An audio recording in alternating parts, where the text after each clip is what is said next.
Бүгін бірінші күн және ең алдымен бастағым келетін зат ол біздің осанкамыз, арқамыз. Босанғаннан кейін мен күнделікті балғаны көтеріп емізіп жүргендіктен арқам өзімнің қатты ауырады және босанғаннан кейінгі қыз келіншектерден сұрасам бәрінің арқасы ауырады.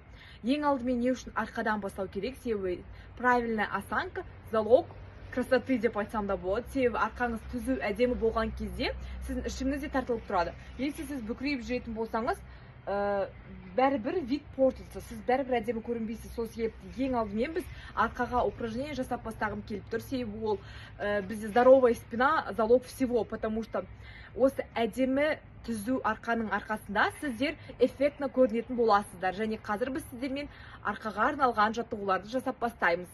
Күнделікті өзімізге 5-10 минут уақыт бөле отырып, өзіміздің самооценкамызды көтереміз.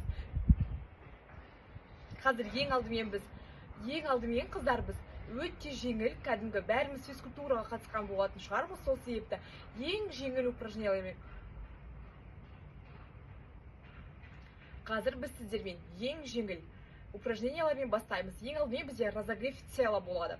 Тура осылай менімен бірге қайталасаңыздар болады. Видеоны қосып қойып 1, 2, 3, 4, 5, 6, 7, 8. 1, 2, 3, 4, 5, 6, 7, 8. Енді иықтарымызбен жұмыс жасаймыз. 1, 2, 3, 4, 5, 6, 7, 8. По очереди 1, 2, 3, 4, 5, 6, 7, 8. Мен қазір бәрін видеода түсінікті болу үшін қысқа жасайтын боламын. Сіздер өздеріңіздің уақыттарыңызға қарай, ары қарай созып, удлиненно жасасаңыздар болады.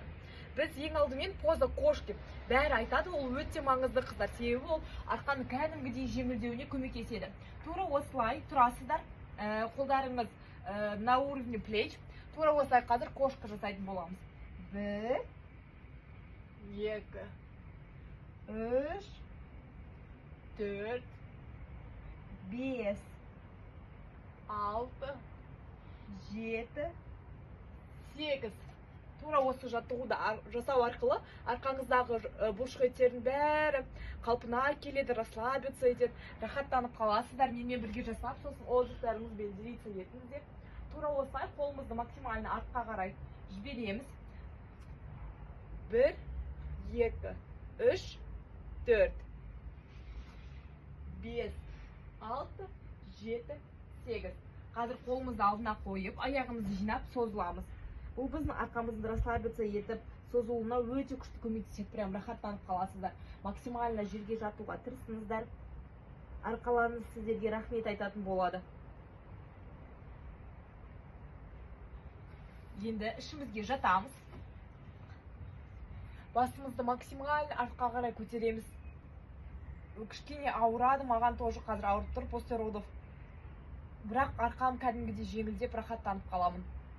Тура осылай қолымызбен артқа қарай созыламыз. 1, 2, 3, 4, 5, 6, 7, 8. Келесі қол. 1, 2, 3, 4, 5, 6, 7, 8. Шаршап қалдым қыздар, поэтому ол норма. Аяғымызды аламыз екі қолмен. Кім қанша көтеріле алады, солай көтерілеміз.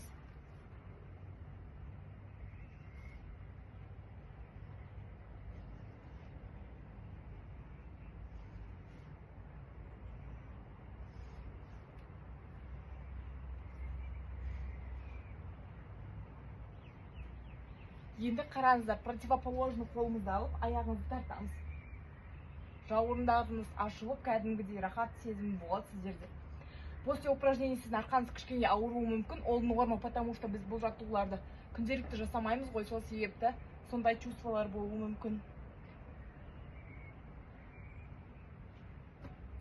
Басымызбен артқа қарай созыламыз. Енді аяғымызға тигізіп көреміз. Мен бұрында складканы жақсы жасайтынмын, қазір жасай алмаймын. Маған кәдімгідей ауырып тұр қыздар.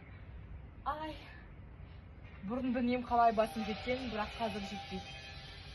Осылай кішкене арқаларыңызды созып алсаңыздар болады. Арқаларыңыз ауырып кетсе, тура осылай расслабиться етіп, жеңілдеп аласыздар.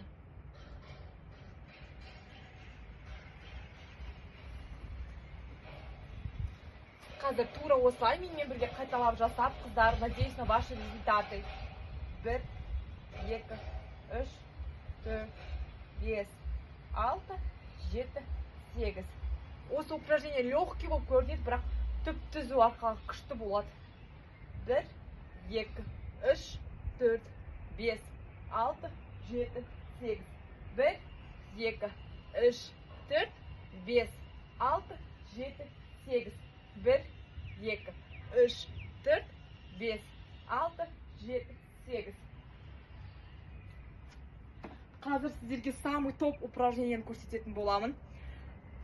Тура осылай түзу тұрасыздар. Қолдарыңызды артқа қарай максимально ұстайсыздар. Аяқты өздеріңізге ыңғайлы етіп ашасыздар да, жерге қарай қолыңызды максимально жеткізуге тырысу керексіз. Арқаңыз прям өте расслабиться етіп, жеңіл сезініп қаласыз. Басында кішкене ауыру мүмкін, бірақ со временем рахат болады.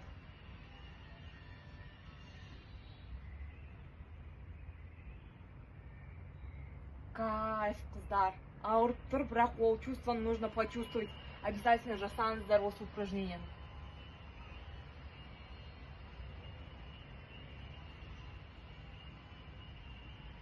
Тура осылай тұрып та қайталасаңыздар болады.